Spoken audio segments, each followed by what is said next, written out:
Your daughter was rushed to the hospital in an emergency. Both mother and child are in critical condition. I received an unexpected call from the OB/GYN who had been overseeing my pregnant daughter's checkups. Apparently, she had collapsed in the snow just outside her house, and a neighbor discovered her and called an ambulance immediately. I couldn't comprehend this sudden turn of events, but I rushed to the hospital without hesitation. Please let them be safe. God, please protect my daughter and her unborn child. 2 hours later, I arrived at the hospital, only to be met with a harsh reality. My name is Grace, and I am 55 years old. My husband passed away in an accident 3 years ago. My daughter, Kaylee, who was already married at the time, worried about me. However, not wanting to intrude on her new family, I declined their offer to live together and chose to live a couple of hours away by car. Kaylee, 27, is incredibly patient and never complains about trivial matters. Whenever I called to check in, she always responded with a bright voice, "Everything's fine, I'm enjoying life."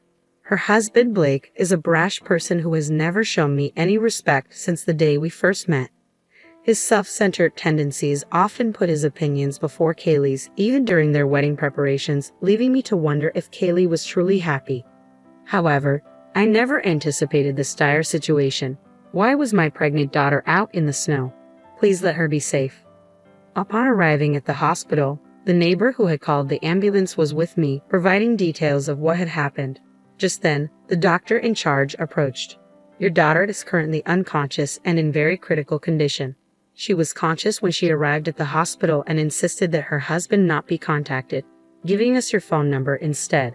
In the hospital room, I held Kaylee's hand and repeatedly called her name, but she never opened her eyes again.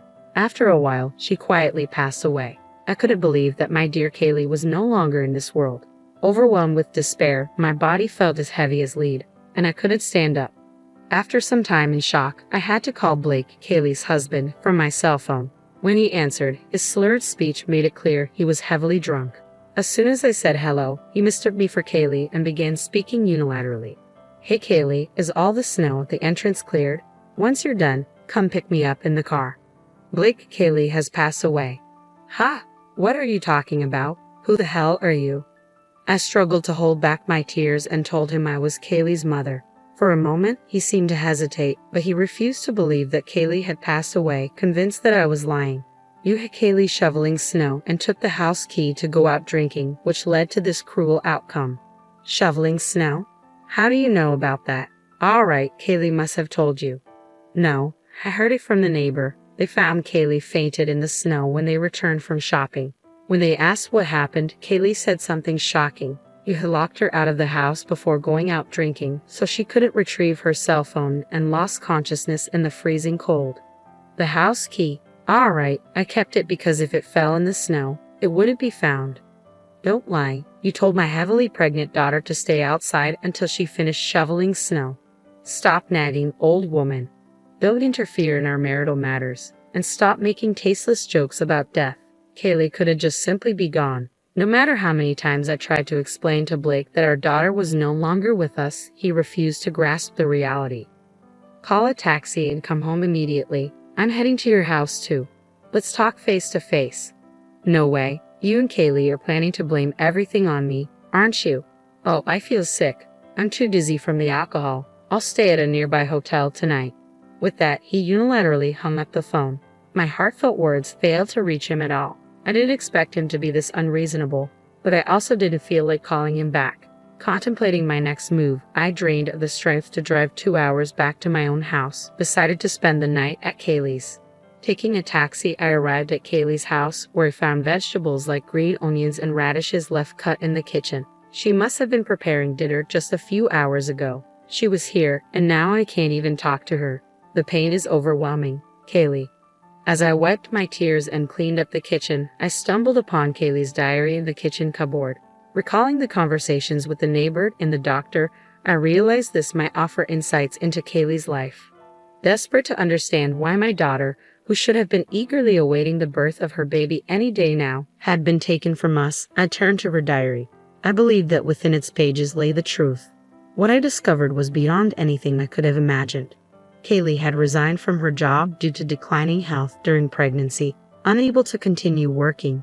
Instead of support, Blake berated her, labeling her a useless wife and financial burden. Despite suffering from morning sickness, she was still expected to cook meals and prepare lunchboxes daily. Blake even called her during his workday, demanding additional chores and leaving her with little time to rest. If only I had realized the extent of her suffering sooner, perhaps Kaylee would still be here, healthy and content. The diary unveiled a grim reality. Despite enduring these harsh circumstances, Kaylee never considered divorce, haunted by a threatening remark from Blake.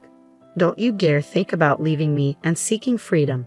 If we were to divorce, I, as the breadwinner, would gain custody of the baby. You wouldn't see the child at all, so keep that in mind." Exploiting Kaylee's fear of raising the child alone, Blake effectively bound her with invisible chains. After finishing the diary and vividly envisioning my daughter's anguish, my heart quivered with sorrow, tears flowing uncontrollably. I yearned to seek retribution against Blake. Until I've avenged Kaylee, I won't find peace. Yet the diary alone lacked the evidence to prove his responsibility for her demise. Despite my efforts, I unearthed no concrete proof that Blake had expelled my pregnant daughter into the snow. As dusk settled the following day, Kaylee's phone, left at home, received a call from Blake. "Hey Kaylee, stop playing dead. It won't work on me. Prepare my favorite dish tonight and wait for me at the entrance, kneeling. How many times do I have to tell you that my daughter is gone? If that's true, then show me the proof." "Fine," I replied, swiftly ending the call, and promptly sent him a photo of Kaylee's death certificate. I assumed even someone like Blake would be struck with grief upon realizing Kaylee's departure was because of him. As expected, he called back hastily. "Do you understand now? So it's true then? Well, nothing can change the dead. I'll collect the life insurance payout and move on from the troublesome past. What about the funeral?" Ah, such a hassle. Confronted with Blake's callous words, anger surged through me, causing my hand to tremble. I couldn't bear to let such a man take the lead in mourning my daughter's passing. No, I would see her off to the next world myself. Suppressing my rage, I presented a proposition to Blake. "I'll handle the funeral arrangements and take the lead as the chief mourner. You attend as her husband. You'll cover all the funeral expenses, but any condolence money received will go to me. Agreed? Fine. I'll ensure my relatives attend. Make sure to invite as many of yours as possible so the condolence sum is substantial." With an unsettling cheerfulness, Blake declared, "I'll be staying at a hotel for a while," before abruptly ending the call. He must be consumed by greed. Despite the tragic fate that befell Kaylee, he remains unaffected, showing no remorse for his departed wife and unborn child. The devastation in my heart at Kaylee's loss transformed into a burning desire for revenge against Blake. I couldn't let Kaylee's pain go unanswered. I vowed to make Blake face the consequences of his actions. I stayed at Kaylee's house until the funeral, taking care of all the arrangements. On the day of Kaylee's service, Blake approached me, hands in his pockets and a sly smirk on his face. "I'll play the role of the grieving husband who couldn't lead the mourning. You play your part properly. After the funeral, I'll take the condolence money and be on my way." His callous words ignited a fury within me, but I pushed aside my anger to focus on bidding farewell to my beloved daughter. Both families gathered, tears flowing freely as they mourned, lamenting, "She was too young to be taken from us. It's unbearable. Kaylee's absence feels unreal." After a few moments of shared grief, I stepped forward to address the gathering as the chief mourner. "Thank you all for joining us today to honor the memory of my daughter Kaylee. The truth is," as I began to recount the tragic loss of our late-term pregnant daughter, a somber hush fell over the assembly, replaced by murmurs of disbelief. Suddenly, Blake rose from his seat. "Don't be deceived by this woman's fabrications." Kaylee insisted on clearing the snow herself, disregarding my objections. "That's why this tragedy occurred." I was speechless as Blake started to fake tears. I had anticipated his response, so I retrieved my daughter's diary that I had brought along. Here's an excerpt from the day before Kaylee's passing. Blake insisted I clean every corner of the house, but my belly was in pain, so I couldn't manage it today. He grew furious and tossed away our dinner just as I was about to eat. "I'm concerned if the baby isn't getting enough nutrition."